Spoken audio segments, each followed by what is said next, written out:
across the world, Paris, Mali, Beirut, and over the skies of Egypt, causing a worldwide travel warning for Americans. President Obama taking heat for his strategy, or lack thereof, to take on terror.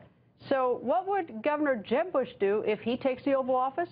Governor Bush goes on the record from South Carolina. Good evening, sir. Good evening, Greta. Hope you're doing well. I am, sir. Governor, if you were in the White House tonight with all that's going on around the world, what would you do, or what would you not do, I guess, do or not do as a result of the activity in Paris and all around the world?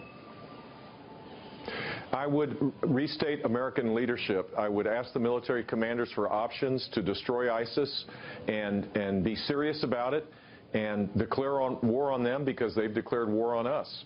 A caliphate the size of Indiana gains energy each and every day when it's not taken out. And we see the problems in Tunisia and other places because of this.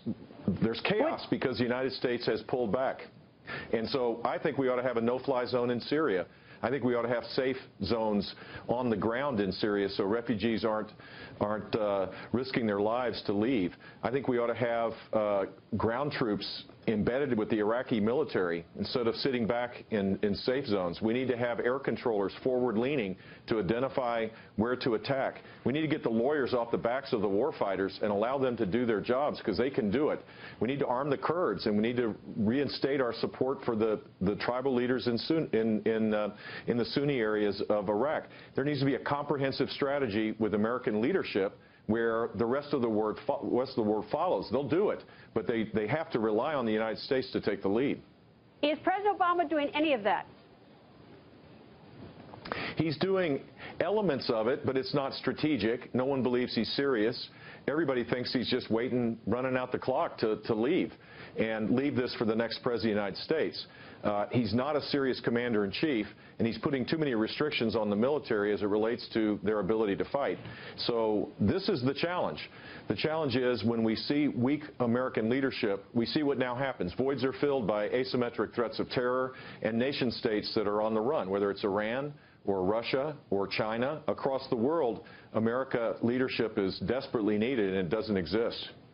Governor, you were quoted as saying the other night at the Longboat Key fundraiser that you made a reference to Herman Cain's campaign of 2012 and that he flamed out.